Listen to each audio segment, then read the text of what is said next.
This is Art Sense, a podcast focused on educating and informing listeners about the past, present, and future of art. I'm Craig Gould. On today's episode, I speak with Micol from VerticalCrypto Art about her organization's view of the crypto art space. VerticalCrypto Art provides curation, content creation, NFT consultancy, and event production. In addition, the group runs a first-of-its-kind residency for talented artists looking to move into the crypto art space. At the end of the episode, I'll be taking a look at some of the week's top art headlines. But first up, a vision for developing artists with Micol of VerticalCrypto Art.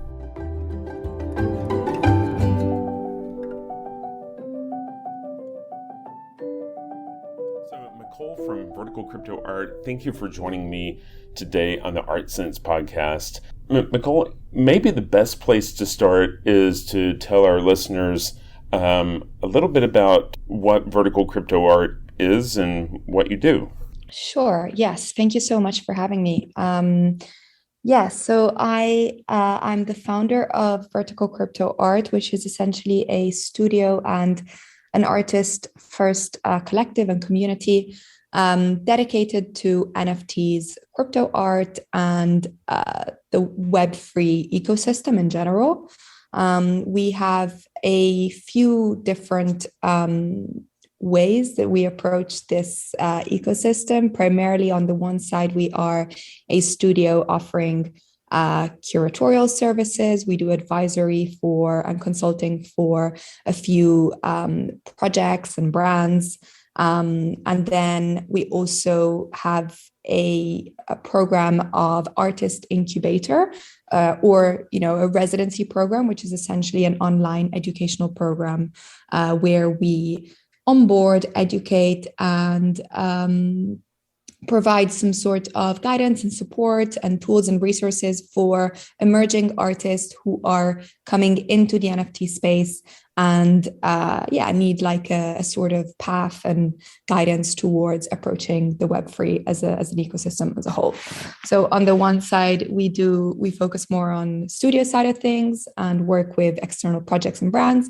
And on the other side, we actually offer free knowledge, tools, and resources to artists around the world. How did you get into this space? Did you get sucked in through cryptocurrency or from the art side? No, not at all. Neither, to be honest. So I do not come from cryptocurrency. I did not have any crypto before May of 2020. So my introduction to the space was primarily through a friend of mine. I've always kind of had a lot of like artist friends, especially artists that are not really plugged into the traditional art world and have always tried to find different mediums and different ways to communicate their art in different forms. So one of them essentially found out about NFTs, found out about blockchain, and he just kind of introduced me to the space. And so through this person, I then essentially found out about the whole world of NFTs and art and blockchain and really just fell into a deep rabbit hole. Where did you come from in terms of like your experience that you're bringing to this space? I've worked in tech companies with creators for a major tech company for 5 years. Before that, I was working in advertising. Always kind of been pretty much plugged into doing partner management, partnerships, communication, community. So it's always been something that I've kind of worked around. But obviously it was more of a corporate structure than currently. The skill set that you bring into the table there is being a conduit between partners and the creatives, or business world people and the creatives, kind of a conduit to be able to communicate between those two. Is that about right? To be honest, I don't really like make that connection at any point in time. I just think I brought with myself some of the, I guess, nuances of having worked with creators on platforms that were offering a space and a place for creators to show their work. But I also think that these same platforms have also used these same creators for a lot of time for their own, obviously, profit and intentions. And I really do see vertical crypto art as a completely new, let's say, way of communicating with creators, of a way for myself actually to find a space and a place to do and build community and empower artists all over the world. So I don't really see that as a connection between the two, to be honest. Part of your services are around curatorial services, and there's also NFT consultancy. How do people come to you? There are probably two different groups, right? I mean, there are the creators, and then there are the people that are wanting to get up to speed about the NFT space. Do they just reach out to you? And what do those engagements look like? Pretty much through email or Twitter, primarily. I think it's like the two ways in which people reach out. Sometimes it's through connections, sometimes it's through like different social medias. Sometimes it's through some of other projects that we work on, and therefore what we do, our work kind of gets passed on to different entities and people reach out through there. I think with artists, mainly the community is pretty active on Discord. So I do get a lot of artists and creators reaching out through our server, which is great. And I absolutely love that. We do have quite a active Discord community, and an overall kind of like community of people that contributes, collaborates with us, adds value to vertical crypto art as a whole. When it comes to like brands and, let's say, more institutional work and projects, it's usually comes through the usual channels, whether it's Twitter or email. You talk about having these studio projects. What sort of projects have you guys been working on to this point? So we collaborate with a few different projects. We have been working with a few of the marketplaces such as Rarible and Known Origin and Hic at Nunc, providing curatorial videos where we highlight, for example, 10 to 15 different artists per week. We collaborate with a few of some collectors to provide to do exhibitions with them for existing collections that they have. We work pretty closely with MoCA, Museum of Crypto Art, and we do curatorial exhibitions. We do artist interviews. We then also work with like different protocols, depending on whether it's like launching their event in the metaverse and we curate an auction as part of this, or we recently curated a sale for Sotheby's. So yeah, like all sorts of things. Usually it's obviously like including our expertise, which is the artist side of things. And so connecting these brands, these protocols, these projects with different creators, curating exhibitions, curating auctions, and providing some sort of guidance, especially for protocols and projects who are firstly approaching the NFT space. I think you also mentioned an incubator. Can you provide some more details there? Is it, a matter of hand-holding with folks who have creative talent who are just, now wading into this market and exactly how to navigate that? Can you provide some more details there? Yeah, it's a residency program. So it's an educational program which is ongoing and lasts 12 weeks. We onboard 15 to 20 creators in each cohort. We're currently at the second cohort. We actually have 21 creators for this second cohort.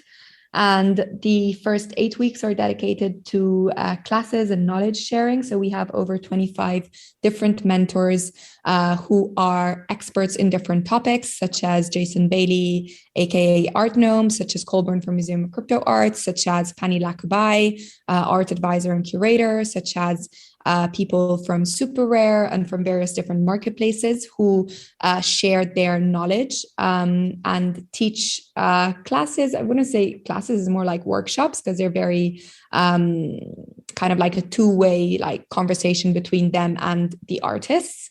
And then the last 4 weeks are dedicated to curation. So the creators are left to produce 1 to 2 NFTs, which if they want, one of them will be donated to Vertical Crypto Art. And then at the end of each residency, we have a NFT auction and an exhibition in the metaverse where we auction off the donated NFTs, and the proceeds, apart from the royalties, go back into our treasury wallet of the residency, which then automatically feeds into the future residencies. Wow, that's really interesting. And so I assume it's a virtual residency, right? Are people... Yes, everything happens online, and we have a Discord channel dedicated to the residency. And is there a cost for the artists to participate? No, absolutely not. No cost, no nothing. Everything is free. We actually provide them with budget to mint. We provide them with resources such as hardware wallets to secure their digital assets. We actually, our mission with this is for this program to always be free, and for all of the resources that we provide to be completely free of charge for all of the creators that are part of it. We actually want to scale these programs to include even shorter residencies specific to certain topics. So for example, now I'm working with one of the artists that was part of our first cohort to potentially activate an educational program in Senegal. She's based out of Dakar in Senegal, to potentially educate a select group of probably women artists who are interested in learning how to code. Is there a particular profile that the artists that are coming to your residency, are they younger, or are they coming from the art world with a capital A, or what do you see in terms of the folks that are coming on board through your residency? Yeah, so we have an application process. We actually haven't, the last time we opened it was the first time where we got over like 180 applications. We filtered it down. It wasn't just our decision. We actually had a peer review along with all of the 25 mentors that are part of this program, where we got to vote on all of the resident applicants. The main criteria is pretty much two. One of them is how long have they been into the NFT space? I think the program is more suited to people who are newer and approaching the NFT space. So let's say from 0 up to 6 months. Obviously, these are not set in stone criteria, but it's just better to keep these in mind. And then the second one is just making sure that the program is as diverse and inclusive as possible. I have personally always been very focused on emerging artists, and especially showcasing artists from all over the world. I think the power of these technological innovations such as blockchain and NFTs is really to also kind of distribute that inequality that happens around the world and educate other countries and creators coming from various different areas to empower them with a set of tools and resources which they can then ultimately provide more economic value and society values also to the place that they're living in. So these are like the only two criteria. The first cohort we had were 17 artists from 17 different places. And now we have 21 artists from around, I think it's 12 or 13 different countries around the world. Yeah, that's amazing work. What do you think makes a good NFT? I know that you guys have, there are some curatorial discussions that go on at different levels, and, whether you're deciding who's qualified to be part of the residency program, or who, an institution comes to you and asks for help picking out work. How do you define what makes a good NFT or crypto art? So I think NFTs and crypto art are two different things. NFTs are a technological medium by which, they can be applied to different things. It doesn't necessarily have to be art. NFTs can be gaming, NFTs can be contracts, NFTs can be a variety of different things. So for me, what defines a good NFT is a very broad question. I personally enjoy seeing artists that are pushing the medium and actually communicating through the technological medium, which is the smart contract and the blockchain, and really experimenting with what that means and how it can play into the art in itself. This is something that I personally find very interesting.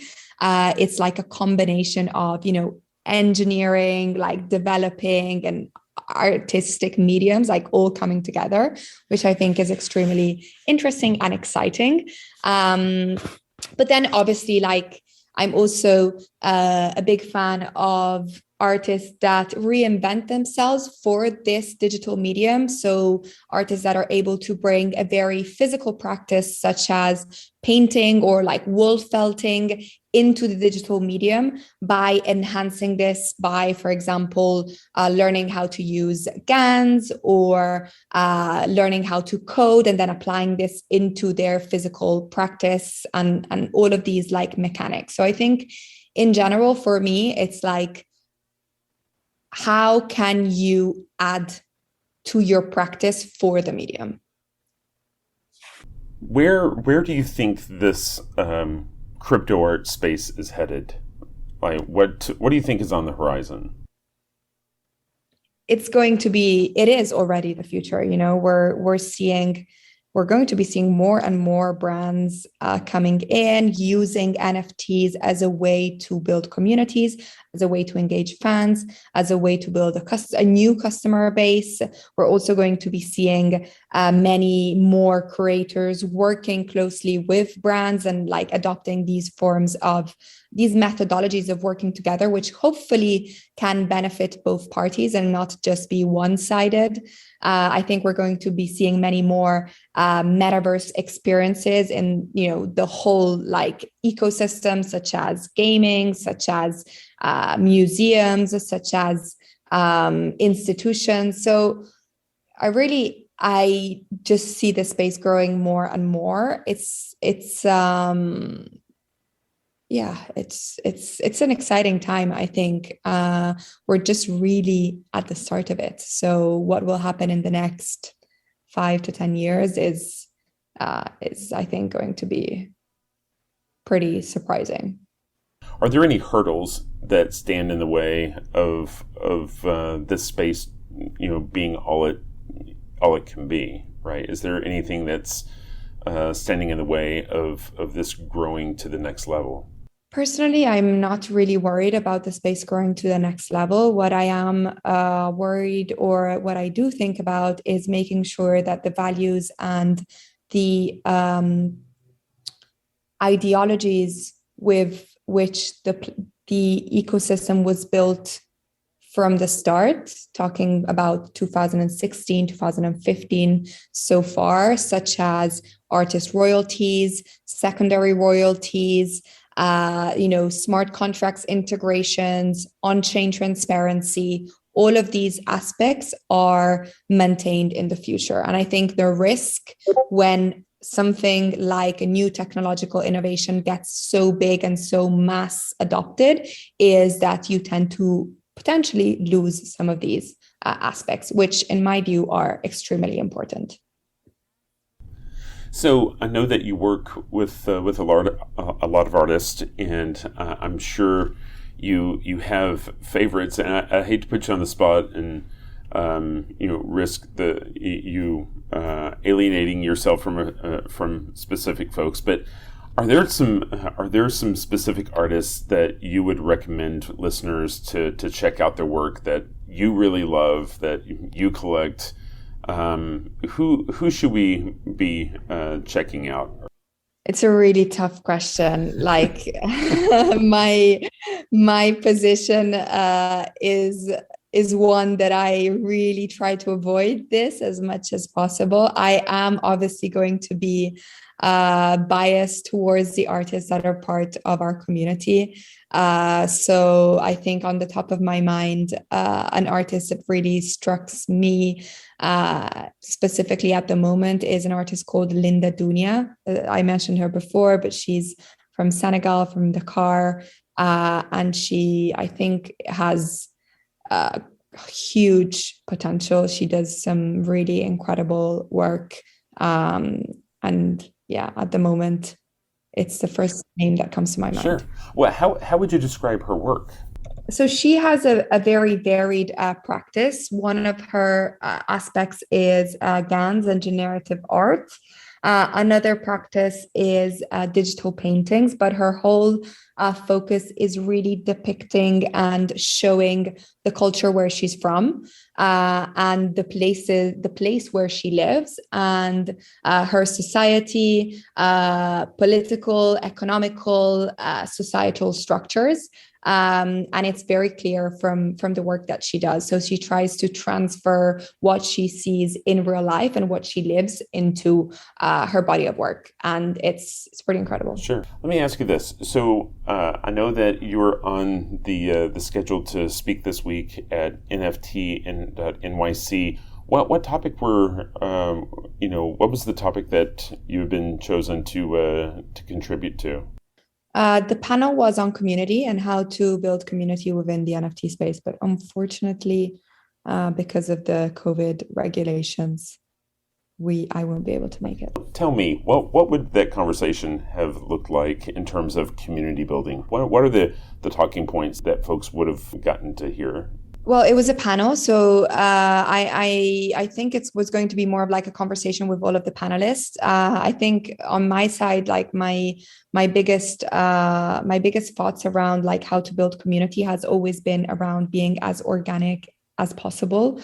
My community has really built itself up very organically, very authentically, very honestly. Like it's never been, nothing has ever been forced. It's always been pretty much me trying to learn as much as possible about the NFT space and speaking and engaging with people that I find inspiring, and building out of the deepest, form of sincerity and love and passion for what I do and for the artists and for the creators of the space. So nothing has ever felt forced. And I think that's part of why, vertical crypto art is also where it is at the moment, and why we've managed to build such strong bonds and connections between the people that we've interacted with. Sure. So is Discord a big part of that? Is that where the majority of kind of the organic growth is, or is it on all the platforms? Primarily Twitter. That's where we've built our community, our strongest community. And I think primarily Twitter, and then obviously we opened the Discord server, and that's where I guess just the core of our community really stays and chats and interacts. Super. Well, Micol, I've really appreciated your time this morning. I think you're doing amazing work, and perhaps we'll get to meet at the NFT.NYC next year. But I really appreciate what you do, and I sincerely think this is an exciting opportunity for artists that want to get into the space, and people that want to figure out how to wade into crypto art in the right way. And so I really appreciate your time this morning. Thank you so much. Thanks so much for having me. And hopefully I'll meet you soon next year. Great. Thank you, and have a good day.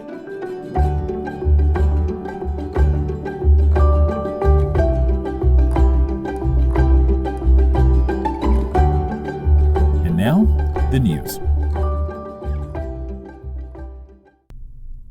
An art collective called Mischief, spelled MSCHF in all caps, has just released a series of conceptual artworks that pokes fun at conceptual artwork. Well, the release, which is part of the group's Museum of Forgeries project, is offering a 1954 line drawing by Andy Warhol called Fairies, as well as 999 identical forgeries of the drawing. The forgeries were created by scanning the original and using the data to drive a robotic arm.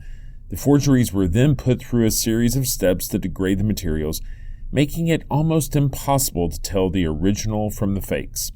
They then destroyed the records of which is which and shuffled the deck. So for $250, you can buy a precise replica of the drawing, which might actually be the drawing itself. What's the point? Is this just a way to make $250,000 selling a drawing valued at $20,000? Well, Mischief says they are actually wanting to make a statement about the art world. Quote, "The capital A art world is far more concerned with authenticity than aesthetics, as proven time and again by conceptual works sold primarily as paperwork and documentation. By forging fairies en masse, we obliterate the trail of provenance for the artwork. Though physically undamaged, we destroy any future confidence in the veracity of the work. By burying a needle in a needle stack, we render the original as much a forgery as any of our replications." Jean-Honoré Fragonard's The Swing, the most iconic image from the Rococo period, has just undergone an extensive cleaning and restoration, which is shedding more light on the origins of the painting and the artist's intent. After removing a healthy layer of dirt and yellowed varnish, the vibrant colors of the painting appear even more so. The scene, which has long been cloaked in scandal, shows a young woman delightfully enjoying her time on a swing. An older gentleman appears to be pushing her, while a young man can be seen emerging from the bushes in the foreground, catching the perfect glimpse up the girl's skirt. The restored image reveals more blush in her cheeks and a more sizable bosom. It has always been presumed that the old man is the girl's husband, while the young man is her lover. We don't know for sure because the patron who commissioned the work was never identified. Fragonard confirmed the painting was his, but would never say who paid him. The clues we do have about the origin come from an artist named Gabriel François Doyen, who supposedly passed on the commission. According to Doyen, he met the prospective patron, quote, in his pleasure house with his mistress. The patron told him that, quote, "You will position me in such a way that I am able to see up the pretty child's legs, with her on a swing pushed by a bishop." Well, the finished work totally hits all those same notes, except for the bishop. Perhaps Fragonard negotiated a version that was more provocative than salacious. So there's this sprawling villa in Rome called Casino de Villa Boncompagni Lodovici. That's a mouthful, but it's better known as Villa Aurora. Well, when it was constructed back in the 1500s, Cardinal Francesco Maria del Monte wanted something special to adorn his alchemy lab. I mean, wouldn't you? He wound up enlisting the work of a 20-something Caravaggio who painted a fresco of Jupiter, Neptune, and Pluto on the ceiling. It's the only known mural by the mercurial Caravaggio, and it's not going anywhere. Such is the nature of fresco. But the villa is now for sale, and the villa is soon coming up for auction. It's estimated that the prime palatial residence in central Rome would go for roughly 110 million euros if it weren't for the Caravaggio. With the inclusion of that mural, as well as another by Grancino, the starting bid for the villa skyrockets to 472 million euro. In a world where billionaires pay nearly that much for a yacht, it's possible that there may be a buyer out there. Only time will tell.